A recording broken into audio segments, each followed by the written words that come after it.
Hey Zen fam, so you've probably noticed over the last wee while there's been a lot of leakage of information as per gaming. Every time there's going to be some sort of big special video event, we find out ahead of time that it's all been leaked out. State of Play, just recently, the entire set list was leaked out. Or even more. So you look at when Grand Theft Auto 6 finally showed that trailer. It came out a day before because of leaks. And we're getting all these big massive industry leaks, not just the videos and the stuff that's going to be in them, but of like gameplay announcements and platform announcements and equipment announcements and everything and anything that is basically held to then happen. You see, what you probably don't know out there, boys and girls, is when a YouTuber makes a video, okay, we make it on whatever equipment it is, whether it be our PC, or we shoot it on a phone, or we set up a whole elaborate setup through our games console. And we shoot that video to the YouTube server, and it sits on the YouTube server. Now, while it's there, you could do things to it like add titles and thumbnails and annotations and so on and so forth. But mostly it sits there waiting for you to hit publish, which I'm sure is something you all pretty much understand. So till that video is published, the AI of YouTube and its systems looks at the video, and that's part of how it knows where to shove the video, what eyeballs to present it to. Now it gets some clues from this by subscriptions and from past viewings and viewing intentions created through other videos watched in a similar vein. Well, you see, it's not just the AI that's able to do this. Staff at YouTube are able to do this. They're able to look at videos before they go live, which is where all the trouble starts, you see, because there are people at YouTube who look at the stuff that's been put up by companies before it's ready to be published live for the people to see, and then they get that information and they pass it to people. The people obviously pass them things back. I'm having to be very careful here with legals because I don't want to get nobody to sue me.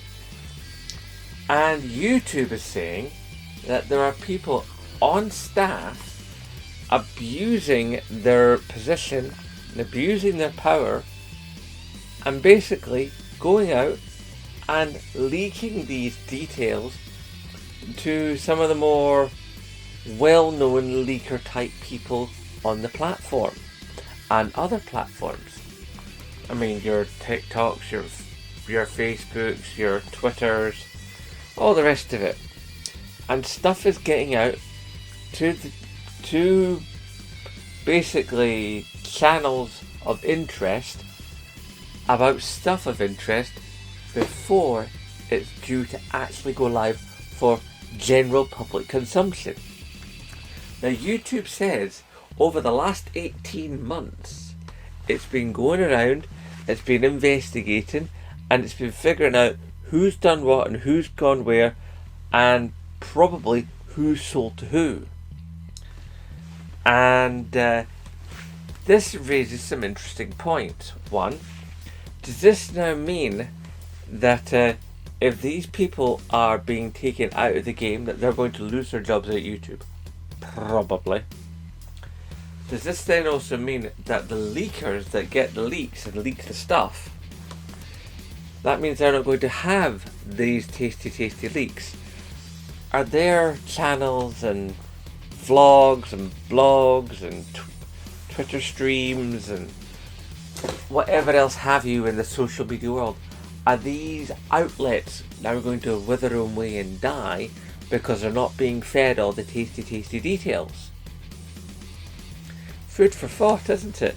So this can have a knock-on effect onto how and what channels like this can actually put out. But I don't actually have any sources in the industry, more's the pity.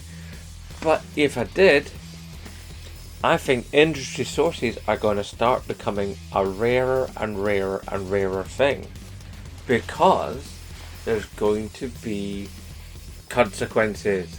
People are going to start losing jobs, and there might even be legal action if they can trace it back from the person that said it on the screen or typed it onto your phone back to the person who got the information and where they got the information from. They might even go after them for the ad revenue lost. That could be quite a bit of money. So, I'd love to get your thoughts down below, obviously. How do you see this turning out? There is one thing that I hope does happen from it. And this leads into something that I've been thinking about recently as regards State of Play and other things like Nintendo Direct and Xbox Live and Ubisoft Forward, is that if we don't know what's coming out and the developers can know for certainty, or at least have a greater degree of certainty, that we won't know ahead of schedule, does that then mean they can take a bit more of a chance and actually have stuff we really want to see? Because I think part of the problem why our press conferences that have basically come to replace E3 have been so, well, dull. I mean, don't get me wrong, I like a State of Play and you do often see some really cool stuff. But a lot of what happens in a State of Play is very meh generative. A lot of the stuff you'll see in an Ubisoft Forward is kind of, yeah. Some of the stuff you'll see in any given video presentation, whether it be Steam or Days of Play or whatever, there'll be just that sort of missing element of excitement, basically because the companies are feared to do anything big because they'll know it'll get leaked.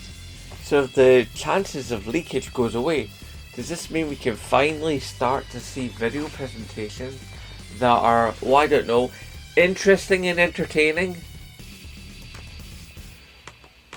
It's definitely something to hope for. I mean, and I do miss the element of surprise.